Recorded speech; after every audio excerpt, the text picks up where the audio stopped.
रात्रीचे जवळपास 10:30 वाजले होते. स्नेहा घरात एकटीच होती. पती कामानिमित्त 2 दिवसांसाठी बाहेर गेला होता आणि मुलगी आईकडे गेली होती. त्यामुळे त्या रात्री घरात एकटी असल्यामुळे स्नेहाला थोडी भीतीही वाटत होती. तेवढ्यात टकटक दारावर हलकासा आवाज झाला. स्नेहा दचकली. तिने घड्याळाकडे पाहिले. रात्रीचे 10:30 वाजले होते. एवढ्या रात्री कोण आलं असेल? ते हळूच दाराजवळ गेली, पण दार उघडलं नाही. आधी खिडकीतून बाहेर पाहिलं. बाहेर कोणीच नव्हतं. फक्त दाराच्या अगदी समोर एक छोटंसं तपकिरी पाकीट पडलेलं होतं.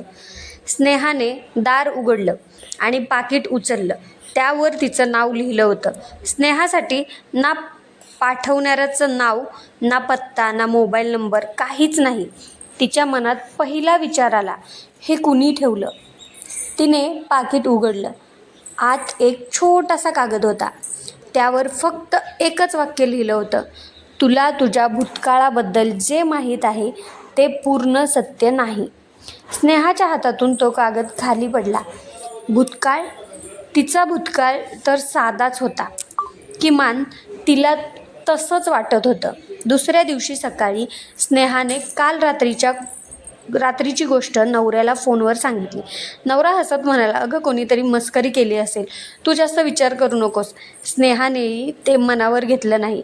पण त्या रात्री 10:30 वाजता पुन्हा दारावर टकटक झाली. स्नेहाचं हृदय जोरात धडधडू लागलं. त्यावेळी ती दार उघडायला घाबरली. 5 मिनिटांनी तिने हळूच दार उघडलं. पुन्हा तेच तपकिरी पाकीट. यावेळी त्यावर लिहिलं होतं दुसरं सत्य. तिने थरथरत्या हातांनी पाकीट उघडलं. आत एक जुना फोटो होता. फोटोमध्ये एक लहान मुलगी होती. ती मुलगी साधारण 7-8 वर्षाची दिसत होती. स्नेहाने फोटो हातात घेतला आणि तिचा चेहरा पांढरा पडला, कारण ती मुलगी स्नेहाच होती. पण फोटोच्या मागे लिहिलं होतं, हा फोटो ज्या घरात काढला गेला ते घर तुला आठवत नाही, कारण तुला ते घर विसरायला लावलं गेलं. स्नेहाच्या अंगावर काटा आला. मला काहीच आठवत नाही. पण का? त्या रात्री स्नेहाला झोप आली नाही. ती सतत त्या फोटोचा विचार करत होती. सकाळी तिने आईला फोन केला. आई, माझ्या लहानपणी आपण कुठे राहत होतो? आई काही क्षण शांत राहिली. मग म्हणाली, का गं अचानक? फक्त असंच विचारलं. आईने लगेच उत्तर दिलं नाही आणि स्नेहाला ते जाणवलं. आई, खरं सांग, माझ्या लहानपणी काही झालं होतं का? फोनच्या दुसऱ्या बाजूला शांतता होती. मग आई हळू आवाजात म्हणाली, स्नेहा, काही गोष्टी विसरून गेलेलं चांगलं असतं. इतकं बोलून स्नेहाने फोन ठेवला. आता स्नेहाची खात्री झाली, काहीतरी नक्कीच लपवलं जात होतं. त्या दिवशी स्नेहाने घरात जुने फोटो, कागदपत्र शोधायला सुरुवात केली. एका जुन्या कपाटाच्या खालच्या कप्प्यात तिला एक लोखंडी डबा सापडला. डब्यात काही जुनी कागदपत्र होती. त्यात एक हॉस्पिटलची पावती होती. तारीख होती 17 जून 2001. स्नेहा थबकली. ती तारीख तिच्या जन्मतारखेच्या जवळची होती. पण हॉस्पिटलचं नाव पाहून तिच्या हाताला घाम फुटला. ते तिच्या शहरातलं हॉस्पिटल नव्हतं. ते एका छोट्या गावातलं हॉस्पिटल होतं. त्या रात्री पुन्हा 10:32 टकटक. यावेळी स्नेहाने दार उघडलं. पाकीट उचललं. आत एक चावी होती आणि कागदावर लिहिलं होतं, ही चावी तुझ्या जुन्या घराची आहे. खाली एक पत्ता होता. स्नेहाने तो पत्ता पाहिला. तिच्या आईने कधीही त्या गावाचं नाव तिच्यासमोर घेतलं नव्हतं. पण आता स्नेहाला तिथे जायचंच होतं. दुसऱ्या दिवशी ती त्या गावात पोचली. पत्ता शोधत शोधत ती एका जुन्या मोडकळीस आलेल्या घरासमोर आली. घराचा दरवाजा बंद होता. तिने पाकिटातली चावी कुलपात घातली. क्लिक, दार उघडलं. घरात धूळ होती. भिंतीवर जुने फोटो होते आणि एका भिंतीवर स्नेहाचा लहानपणीचा फोटो. तिच्या डोळ्यात पाणी आलं. मग हे खरं आहे. मी इथे राहिले होते. तेवढ्यात घराच्या आतून आवाज आला, तू येशील याची मला खात्री होती. स्नेहा घाबरून मागे वळली. समोर एक वृद्ध महिला उभी होती. स्नेहाने तिला पाहिलं आणि काही क्षण तिला काहीच बोलता आलं नाही, कारण त्या महिलेच्या हातात स्नेहाचाच आणखी एक जुना फोटो होता. तुम्ही कोण? महिलेने उत्तर दिलं, ज्याला तुझ्या आईने तुझ्यापासून दूर केलं. स्नेहाच्या डोळ्यासमोर अंधार आला. माझ्यापासून काय लपवलंय?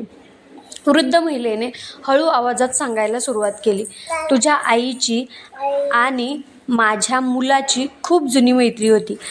तुझ्या बाळाचं आधी तुझ्या जन्माच्या आधी तुझ्या आईला काही मोठ्या अडचणी आल्या होत्या. तुझ्या जन्मानंतर काही दिवसांनी महिला थांबली. काही दिवसांनी काय? तुझा अपघात झाला होता. स्नेहा स्तब्ध झाली. अपघात? हो, तू खूप लहान होतीस. तुझ्या डोक्याला दुखापत झाली. डॉक्टरांनी सांगितलं की तुला काही जुन्या आठवणी कदाचित परत कधीच आठवणार नाहीत. स्नेहाच्या डोळ्यात अश्रू आले. पण माझ्या आईने मला कधीच सांगितलं नाही, वृद्ध महिला म्हणाली, कारण तिला भीती होती. कशाची? महिलेने तिच्याकडे पाहिलं. तुला सत्य कळलं तर तू तुझ्या वडिलांना कधीच माफ करणार नाहीस, अशी तिला भीती होती. स्नेहाला धक्का बसला. माझे वडील? वृद्ध महिलेने मान हलवली. तुझ्या अपघाताच्या दिवशी गाडी तुझ्या वडिलांनी चालवली होती. स्नेहाच्या पायाखालची जमीन सरकली. पण पुढचं ऐकून तिचा धक्का आणखी वाढला. तो अपघात नव्हता. मग? महिलेने एक जुना कागद तिच्या हातात दिला. ब्रेकमध्ये बिघाड झाला होता आणि तो बिघाड कुणीतरी मुद्दाम केला होता. स्नेहाने कागद वाचला. तिच्या डोळ्यात भीती दाटली. मग हे कोणी केलं? महिला काही बोलली नाही. तिने फक्त घराच्या कोपऱ्यात ठेवलेल्या एका जुन्या पेटीकडे बोट दाखवलं. उत्तर त्यात आहे. पेटी उघडली. आत जुने कागद, काही फोटो आणि एक छोटी डायरी होती. डायरीच्या पहिल्या पानावर लिहिलं होतं, जर स्नेहाला हे कधी सापडलं तर तिला सगळं सत्य सांगा. स्नेहाने डायरी वाचायला सुरुवात केली आणि काही मिनिटात तिच्या डोळ्यातून अश्रू वाहू लागले. डायरी तिच्या वडिलांची होती. त्यांनी लिहिलं होतं की त्या काळात घरातील संपत्तीवरून कुटुंबात मोठा वाद सुरू होता. स्नेहाच्या वडिलांच्या भावाला ती संपत्ती हवी होती आणि म्हणूनच ब्रेकमध्ये छेडछाड करण्यात आली होती. पण त्या दिवशी गाडीमध्ये स्नेहाचे वडील नव्हते. स्नेहा आणि तिची आई होती. अपघात झाला. स्नेहाला दुखापत झाली आणि तिच्या आईने सत्य दडवलं, कारण तिला वाटलं सत्य बाहेर आलं तर कुटुंब पुन्हा उद्ध्वस्त होईल. स्नेहा डायरी हातात घेऊन बराच वेळ शांत बसली. मग तिने वृद्ध महिलेला विचारलं, पण ही पाकिटं मला कोण पाठवत होतं? महिलेने तिच्याकडे पाहिलं आणि म्हणाली, मी. स्नेहा आश्चर्यचकित झाली. तुम्ही? हो. मग माझा फोटो, चावी, हे सगळं? तुला थेट सत्य सांगितलं असतं तर कदाचित तू विश्वास ठेवला नसतास. म्हणून प्रत्येक रात्री तुला एक एक पुरावा दिला. स्नेहाने विचारलं, पण आता तुम्ही मला सगळं का सांगत आहात? वृद्ध महिलेच्या डोळ्यात पाणी आलं. कारण माझ्याकडे आत्ता जास्त वेळ नाही. स्नेहा तिच्या जवळ बसली. त्या महिलेने तिचा हात हातात घेतला. मला फक्त एवढंच हवं होतं की तुला तुझ्या आयुष्याचं खरं सत्य कळावं. तुझ्या आईने तुला वाचवण्यासाठी सत्य लपवलं होतं. तिच्यावर राग करू नकोस. स्नेहाच्या डोळ्यातून अश्रू वाहत होते. तिला त्या क्षणी आईची आठवण आली. तिने लगेच आईला फोन केला. आई, मला सगळं कळलं. फोनच्या दुसऱ्या बाजूला शांतता. मग आई रडू लागली.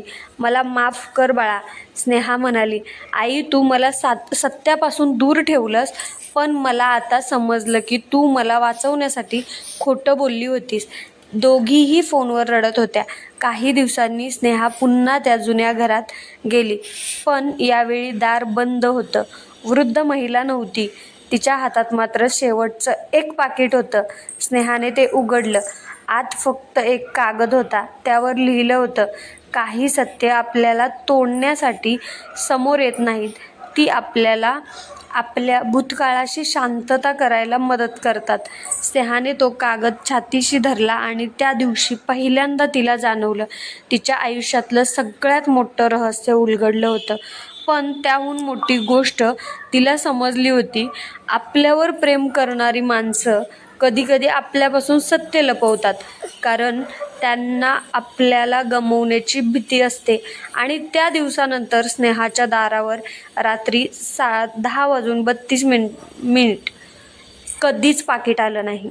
हो, खरंच काही ही रहस्यच ठेवलेली बरी असतात बरं का.